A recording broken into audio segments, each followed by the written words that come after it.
Hey YouTube, it's your girl Dr. J, and I'm back for round two of part five. Or basically I'm going to talk about gifted parents of gifted children, also known as gifted adults. Okay, and I'm tackling this one because I'm seeing a lot of people, like some people in my comment sections, who are saying, "Well, my kids are gifted, but I'm not gifted."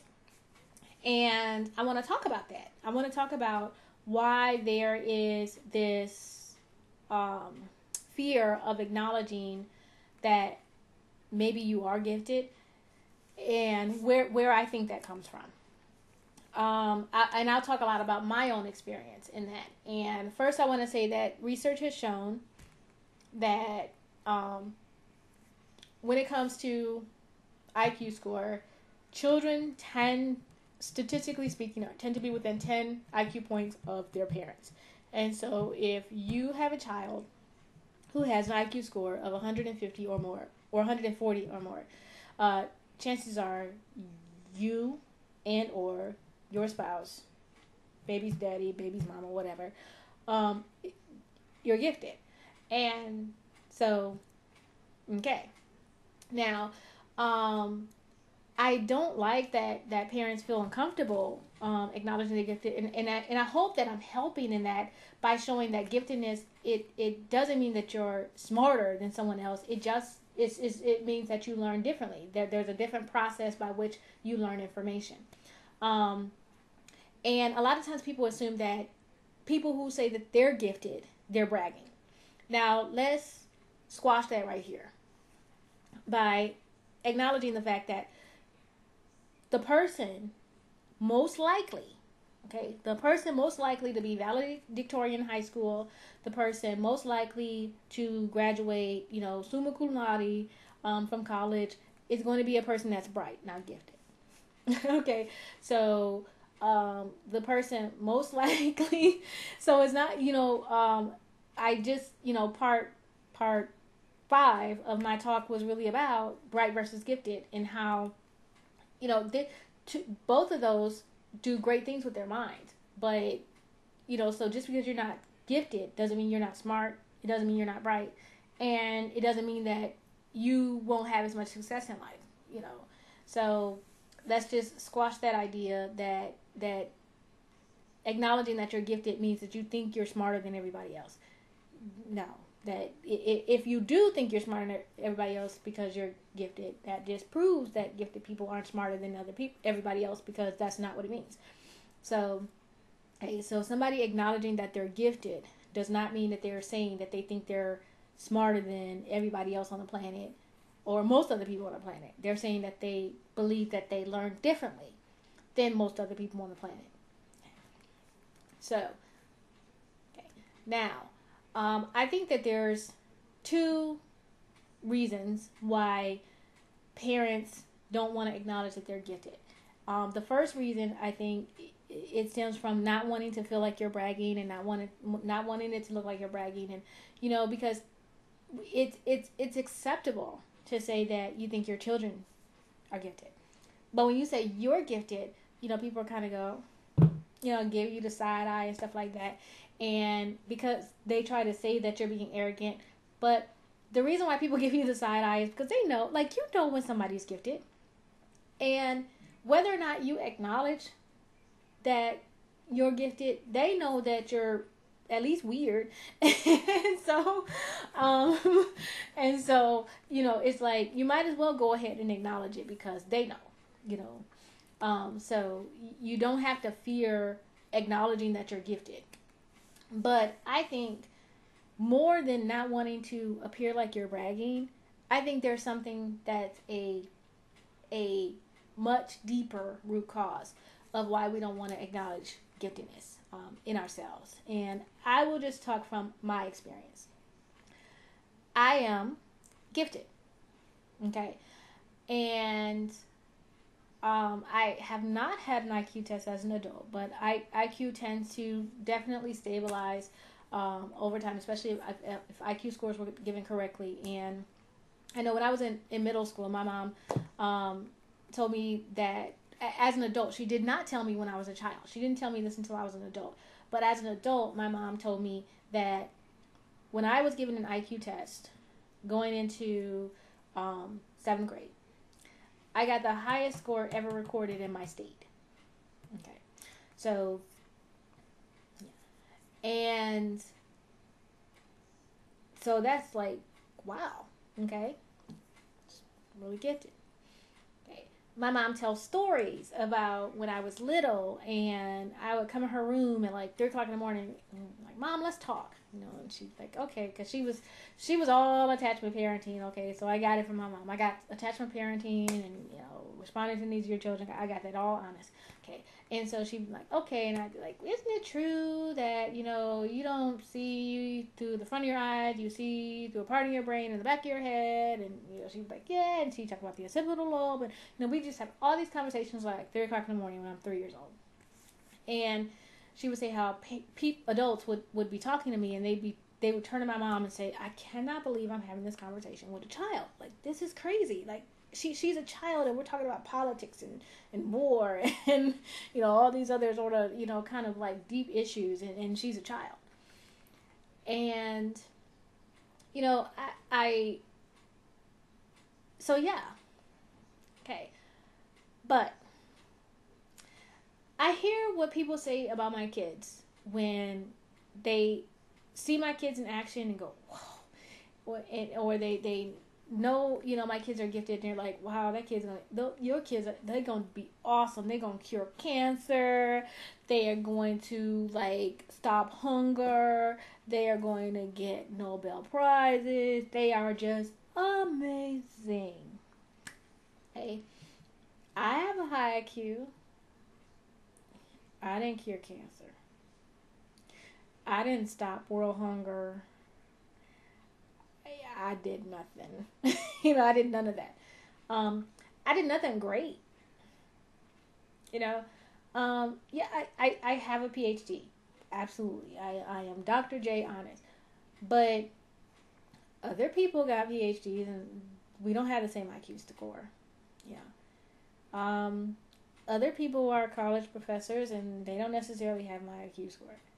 And so when people know that you have a high IQ, and even worse, when you acknowledge your high IQ, a lot of times people's response is, what did you do with your gift? Okay. So that's why I hate the term gifted, and most people who deal with gifted hate the term gifted, because that's what people think it is. You were handed this special package, and you had an obligation to do amazing things with it. Yeah. And then you didn't. And then now, if you're just if people see you as, oh, you're just an average person, and I have a PhD, and I'm a college professor, and I'm homeschooling my kids, and then it's like, wow, that's great. But if there's like, oh wow, this kid, whatever happened to that girl with that high IQ? Oh man, she blew that test away and all that kind of stuff. Whatever happened to her? She homeschooling? Or no? Yeah, she teach at so and so university. Didn't cure cancer. Didn't cure the common cold. Didn't write a best-selling book. Nah. Didn't become an astronaut. So it's like, you don't want to. I can understand why parents don't want to acknowledge it, because then people are now, you have a fear that people will judge you and judge your life and your accomplishments and go, how did it work out for you? And I would just say that's a real fear, because people will judge it, but not as bad as you'll judge yourself. Okay, and I think that's the hesitation in acknowledging that we are gifted ourselves, is that we want great things for our kids. We want our kids to, take the world on by storm, but we didn't, and so you have to, I think, get comfortable with the fact that it's not this package, that giftedness is not a package that obligates you or your child to do something above and beyond what anybody else on the planet does in their life. Okay? It's the way you learn and the way you process information. Okay? And I think that that's important in guiding this conversation. It's important that we, as gifted parents, as parents of gifted children, don't poo-poo or diminish the idea of giftedness in ourselves, because gifted doesn't go away. And so your gifted child is also going to be a gifted adult.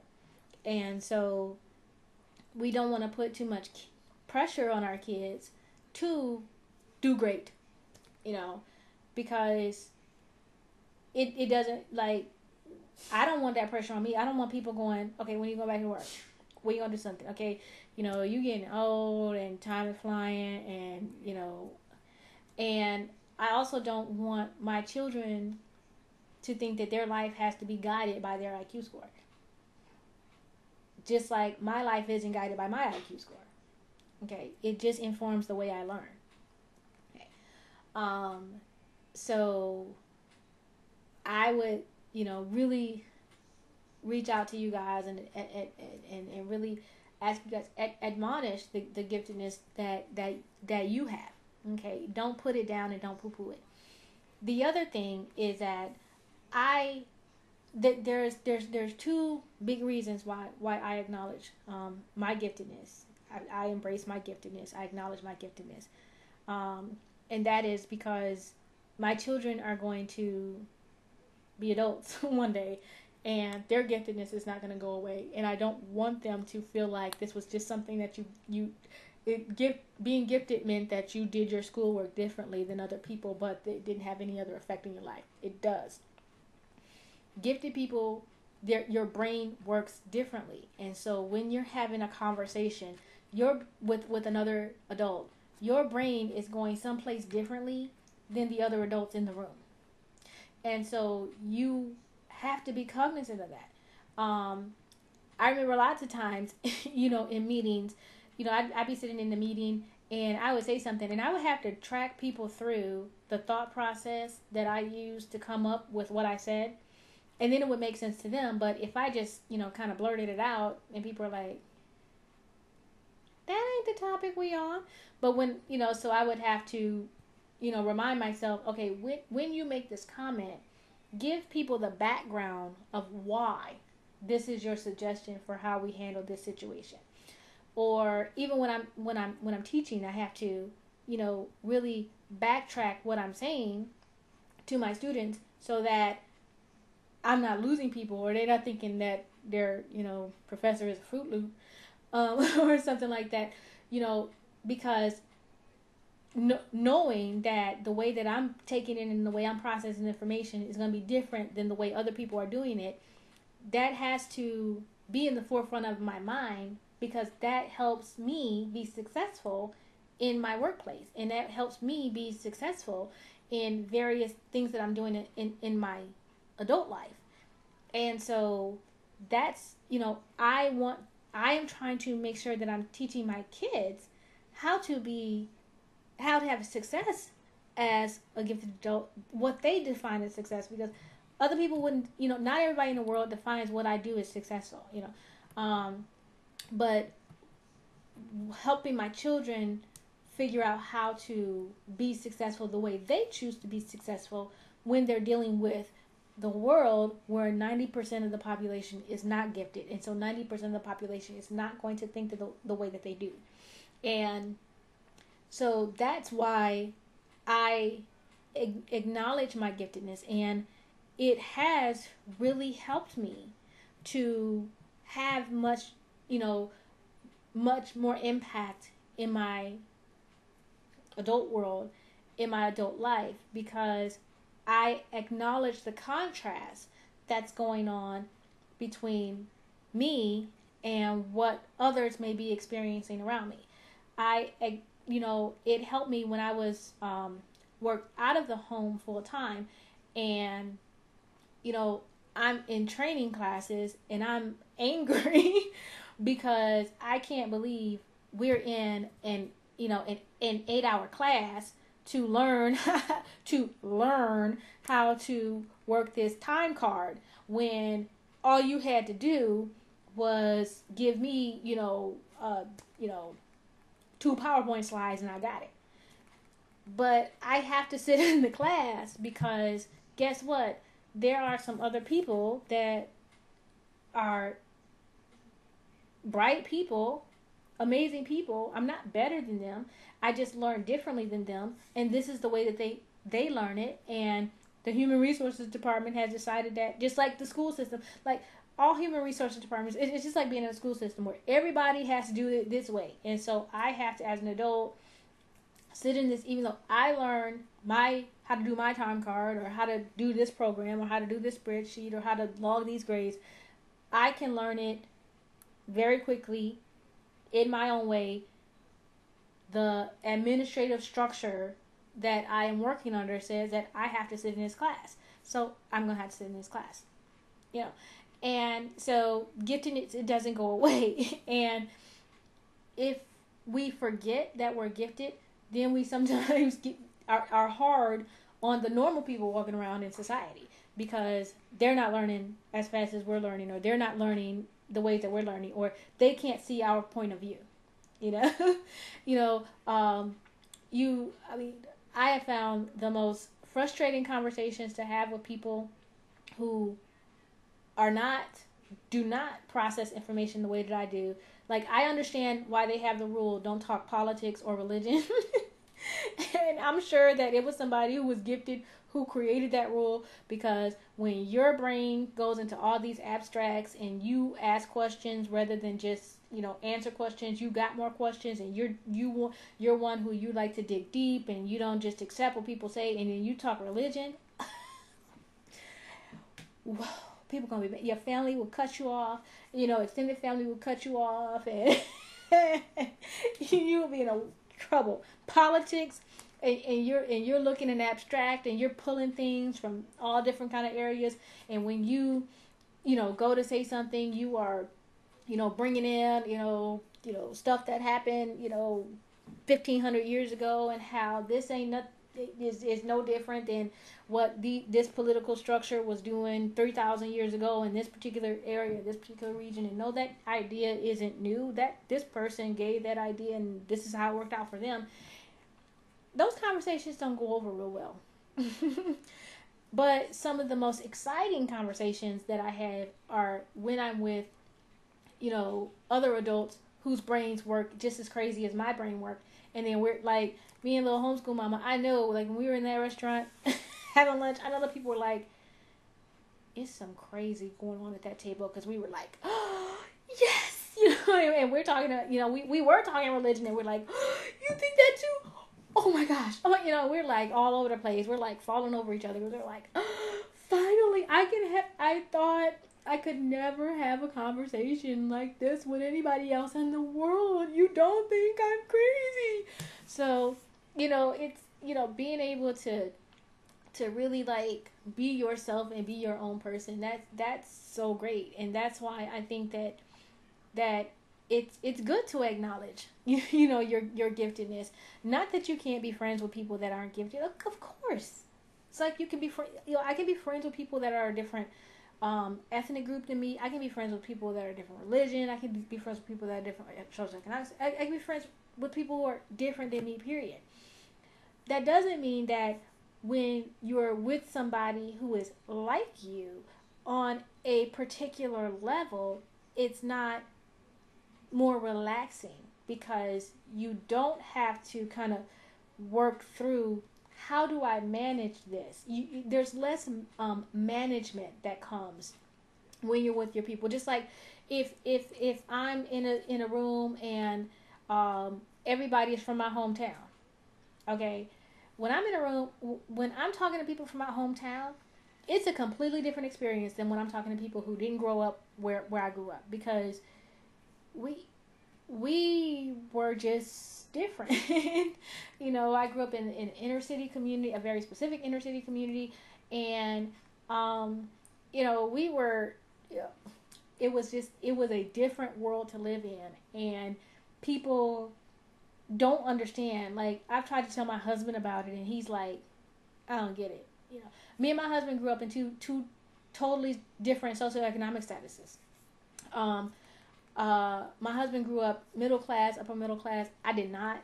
And, I'm telling him, like, man, you ever had a wish sandwich? And he was like, what's a wish sandwich? And I'm like, where you wish you had some meat because you didn't have meat. And he's like, why didn't you have meat?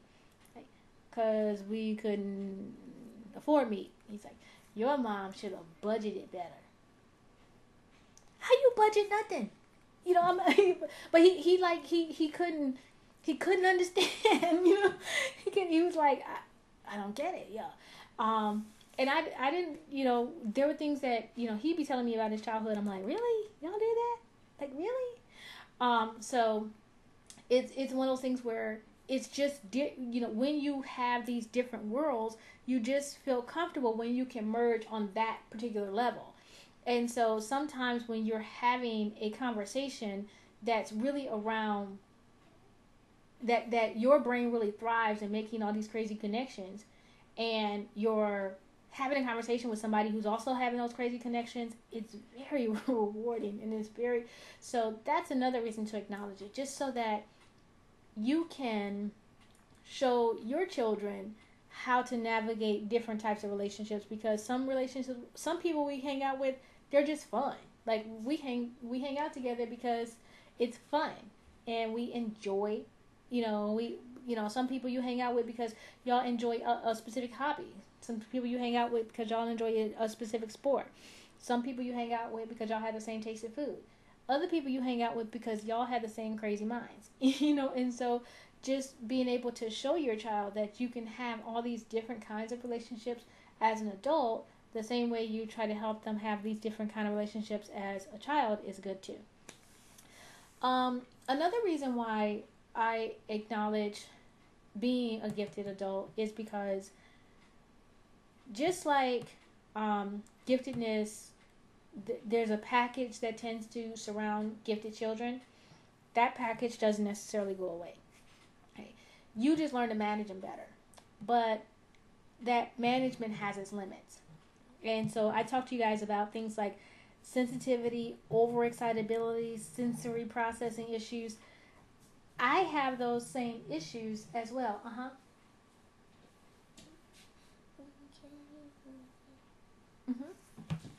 I have those same issues as well. Salamander, he's not feeling good today, so he just asked me if I can hold him. So that is enough, of course. Did you want to play with Faster Fox? Did you and Faster Fox want to do any experiments or something like that? No. Or y'all want to go in the quiet room? Yeah. No? Okay, you can go in the quiet room. Okay. So just like they have overexcitabilities and sensitivity to foods and clothes and lights and sounds and smells, I still deal with those things myself. Now, I hold it together a lot better than a 6-year-old. Okay. But there are times when I'm tired, I don't hold those things together very well. And so I have to I have to remind myself. I have to say, I'm tired. And because I'm tired, I'm going to be more sensitive to my kids making noise. I'm going to be more sensitive to what I'm wearing. I'm going to be more sensitive to the lights and all that other kind of stuff going around. And that may make me short-tempered. So I need to acknowledge that, so I'm not taking out my sensitivities on my children. And also, when sometimes as some other like sort of sensitivities that I have, like they get heightened during times of stress, like smell and taste and hearing. There are times when I hear stuff and I'm like, did anybody else hear that? And people are like, no, we did not hear that. And I'm like, are y'all sure y'all didn't hear that? Because I'm hearing something loud and clear, and nobody else hears it. You have to remember that you have these sensitivities as well. And like I said, sometimes as an adult, we have just, because we're older, we've learned to manage these things differently than our children, and those are the things that we're trying to develop in our children, the ability to manage those different issues that we have. But you want to lay down? Salamander, he's been laying down all day. So but we have learned how to manage those sensitivities as an adult. But there are times, like, I know when I'm, like, right before I fall asleep, when you're just kind of trying to let yourself relax, we have a clock. It's actually the clock that's here in the schoolroom. I can hear that clock in my bedroom. It ticks every second. Drives me, and it's like, I realize that other people might not be able to hear that clock, but I hear that clock, and so I have to remember that those overexcitabilities that my children have, I have some of those too. And I have to know when I'm holding it together or when I'm getting stressed out and I'm not holding it together, so that I can pull back, so that I can ask for help, so that I can give us a day off from school, so that I am not using my power as an adult to inflict bullying on my children. And I'm just going to yell, not because anybody's doing anything differently than they normally do. It's just that, I'm more sensitive to sound, or I'm more sensitive to smell, or I'm more sensitive to chaos. So I have to acknowledge those things. Another thing that is really important to acknowledge with being gifted, and some of kind of the other side of things that go with gifted, is I tend to be a perfectionist just as much as my kids deal with perfectionism. Okay, and so when I'm dealing with perfectionism, I have to make sure, number one, I'm not being hard on myself, but I'm also not being hard on my kids. Because when you are being a perfectionist for your own work, that's bad enough. But when you are being a perfectionist for your children's work, that's a whole different issue altogether. And I have, you ever had to have a parent-teacher conference with yourself where you're like, excuse me, teacher mama, but this is mama, and you are not going to make him erase that answer and write it over because the S should have been written a little bit bigger. It's an S. It's the uppercase S. He meant to write a uppercase S. So no, he is not going to rewrite that paper just because you think the S should be 2 millimeters bigger than it already is. And so we have to not let that, perfectionism that tends to happen creep up on us. We have to make sure that we are not letting those tendencies to just like I went over the list of bright children answer the questions, and gifted children ask the questions. Well, you know what, sometimes when my kids come to me, they just want to answer, and if I'm not being cognizant of that and recognizing sometimes things can be teachable moments, but not every moment needs to be a teachable moment. Sometimes it's okay to just answer where popcorn comes from. I don't have to make it a unit study. I don't have to make a YouTube video log. I don't have to make them watch a 2-hour documentary on the history of corn because they ask me where popcorn comes from. I can just answer that question. And so those same things that we see in our children, they creep up in us as well. And we have to make sure we rein those things in, thinking abstractly. Your child asks, Mama, can like, for my kids, they were like, Mama, can I draw a picture? And I'm like, draw a picture. We could paint. We could finger paint. We could do tempera paint, finger paint, and acrylic paint, and see and I'm just going all abstract over something, and they just wanted to do something simple. And so I have to be cognizant that I am a gifted adult. Gifted people tend to have these thought processes. I have to, just like if my children were in school, I would not accept a situation where a teacher said, you know what, this is just my personality and it doesn't matter what's going on with the kids. This is how I do things, so we just gonna have to do it that way. I wouldn't accept that from my kid's teacher outside the home, so I'm not going to have that be something my kid's teacher inside the home gets to do. I don't get to say, well, I like to do it this way, so this is how we're going to do it. Thriving on complexity. Y'all see my room. I mean, I tend to get into that complexity, but I have to acknowledge when somebody's not having the complexity or they're really not interested in the complexity.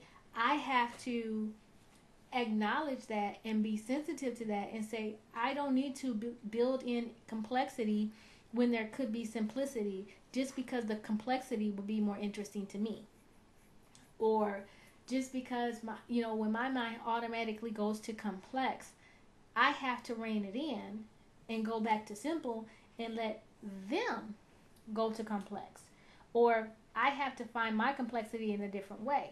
That's why, like, one of the things that I do is I try to always have something that I'm studying. Like, I do a lot of reading and watching videos and stuff on things like astrophysics, and because it's complex, it's something that it's a reach for me to understand, and so I get my joy out of that. So I'm not trying to inflict that complexity on my children, and so I will do studies in philosophy and all that sort of stuff, because it feeds my need to know, and it feeds my need to always be getting information.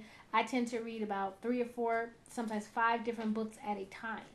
Like, literally read a chapter in one book, then go to a completely different book and read a chapter, and they won't have anything to do with each other, just because it satiates my desire for complexity, so that I'm not trying to make my homeschool complex to meet my kind of emotional and mental need. And so that's another reason why giftedness in you as an adult needs to be acknowledged, because if it's not, we can end up letting it creep in where we don't want it in.